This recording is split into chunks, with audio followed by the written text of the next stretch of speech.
Est-ce que le solopreneur est un loup solitaire? Alors, aujourd'hui, je voulais aborder ce sujet parce que c'est pas un aspect à négliger si tu veux créer un side business, parce que donc ça voudra dire que tu as déjà une activité à côté, soit un emploi, soit déjà une entreprise ou un commerce.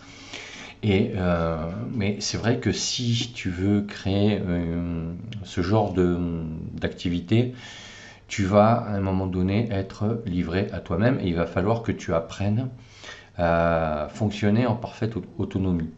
Donc ça va passer par la maîtrise de certaines compétences, hein. J'en ai parlé dans une autre vidéo, et il va falloir que tu apprennes à utiliser les outils, les différentes méthodes, bref, je ne vais pas revenir dessus. Mais c'est vrai que tu vas être un peu livré à toi-même. Et ça, il va falloir que tu apprennes à le gérer.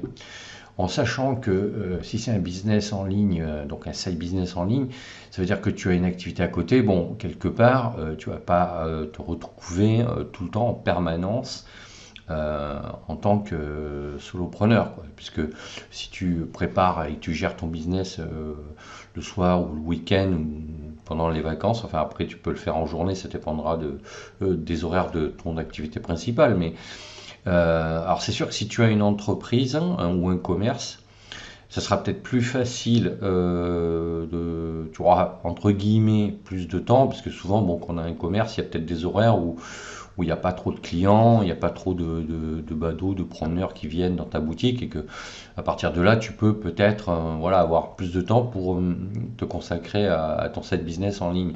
Mais voilà, en règle générale, quand tu vas t'y consacrer, si c'est en tant que salarié, ça va être donc forcément après tes heures de travail, donc le soir chez toi, et effectivement, tu vas être livré à toi-même, et il faut acquérir une autonomie technique, hein, sur les différentes méthodologies.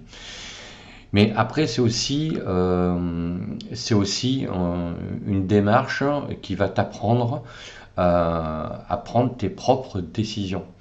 Parce que le fait d'être face à ses responsabilités, ben, va t'obliger à mettre en place donc des plans d'action, des objectifs, et il va falloir que tu prennes des décisions, parce que parfois il va falloir que tu réajustes les voiles, comme on dit, pour recentrer peut-être ton activité en fonction des retours, des analyses que tu auras faites par rapport à, ben, je sais pas moi, par rapport à tes articles qui sont lus, par rapport à tes vidéos qui seront vues.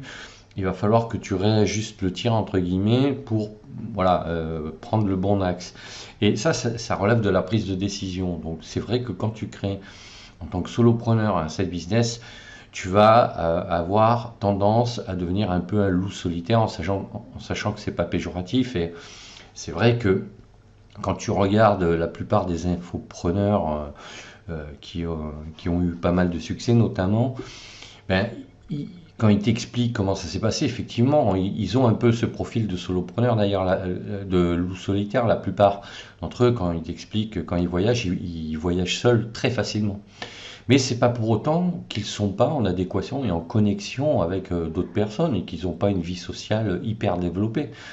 Au contraire, quand tu es comme ça un peu seul pour gérer ton activité, ben, rien ne t'empêche de toute façon de t'inscrire dans des clubs, dans des associations pour participer à des activités, partager des moments d'expérience avec d'autres gens, quoi.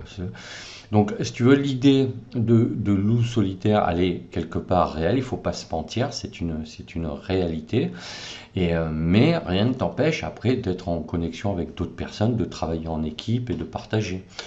Et ce qui est important aussi, c'est de comprendre que c'est quelque chose que tu vas peut-être au départ subir, ça dépendra de ton profil. Soit tu l'es déjà un peu, tu es déjà un peu comme ça, à ce moment-là, ça va être beaucoup plus facile. Soit tu n'es pas du tout comme ça, tu as besoin de travailler en équipe et en groupe, et à ce moment-là, il va falloir l'intégrer, sinon tu vas le subir.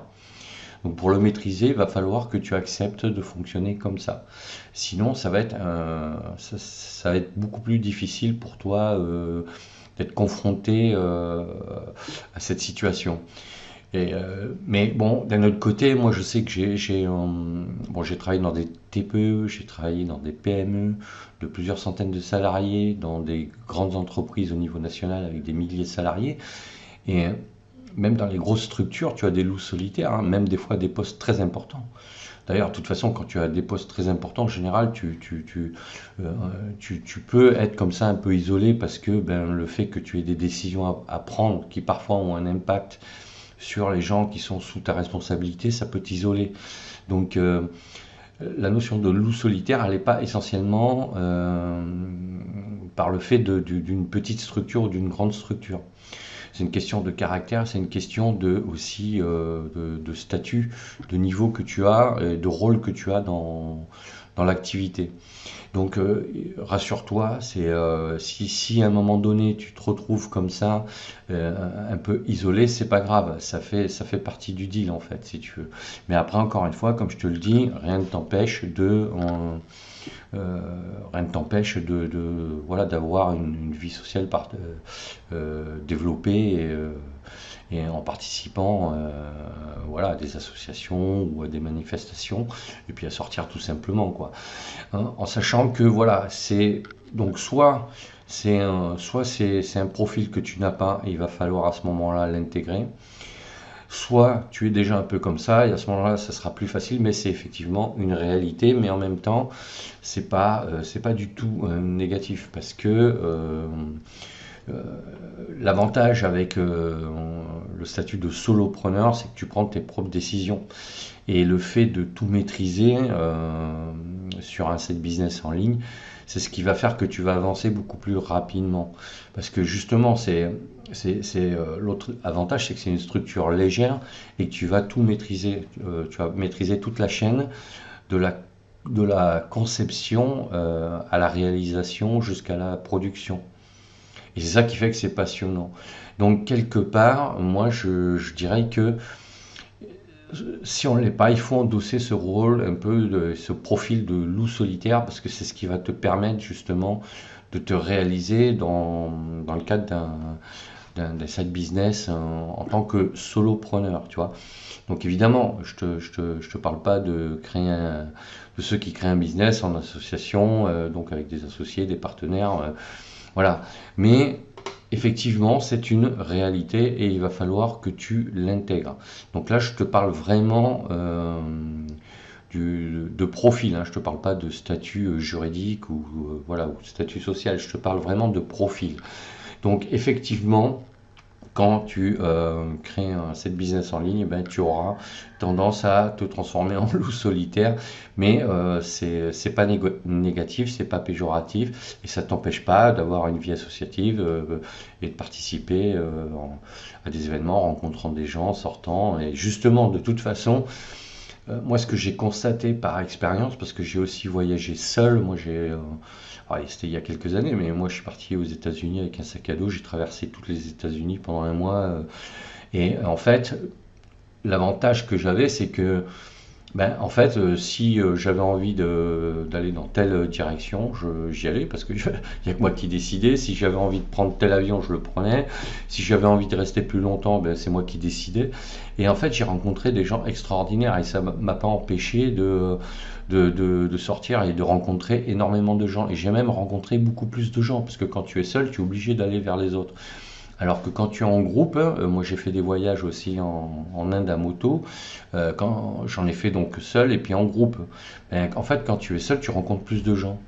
Et quand tu es en groupe, ben, tu restes avec ton groupe. Donc du coup, en fait, tu rencontres pas plus que ça de gens dans le pays.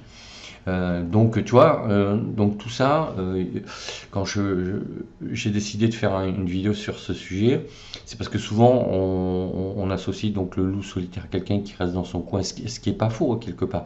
Mais c'est pas parce que c'est quelqu'un qui reste dans son coin, c'est pas parce que c'est quelqu'un qui qui a tendance comme ça un peu à s'isoler que c'est quelqu'un qui va pas apprécier les gens ou la compagnie des autres. Pas du tout. C'est que il a besoin de se retrouver seul avec lui-même tout simplement. Et quand tu crées une activité en ligne, c'est vrai que ben, tu es face à toi-même, parce que c'est voilà, c'est le concept même qui veut ça. Et, euh, et encore une fois, ça t'empêche pas d'être en contact avec d'autres infopreneurs, blogueurs, youtubeurs pour les interviewer, etc. Donc voilà, je voulais faire un peu le point sur ce profil-là, parce que c'est un peu c'est une impression qui est plus qu'une impression, ça existe, mais voilà, il faut pas non plus faire une généralité et cantonner ce profil-là à quelqu'un qui serait vraiment coupé des autres sur son ordinateur. Non, non, c'est pas du tout ça. Justement, le fait d'avoir un business en ligne, ça va te libérer du temps. Alors, une fois que tu l'auras lancé, qui prendra son rythme de croisière, bien évidemment, mais c'est justement, comme tu vas pouvoir l'automatiser, c'est quelque chose qui va te libérer du temps pour avoir une vie sociale beaucoup plus riche, en fait. Donc, voilà ce que je voulais te dire. Donc, n'hésite pas à me dire ce que tu en penses en commentaire, si c'est ton cas. Mettre un pouce bleu vers le haut, t'abonner à la chaîne, pense à la petite cloche pour être prévenu quand je sors d'autres vidéos. Et je te dis à bientôt pour d'autres sujets.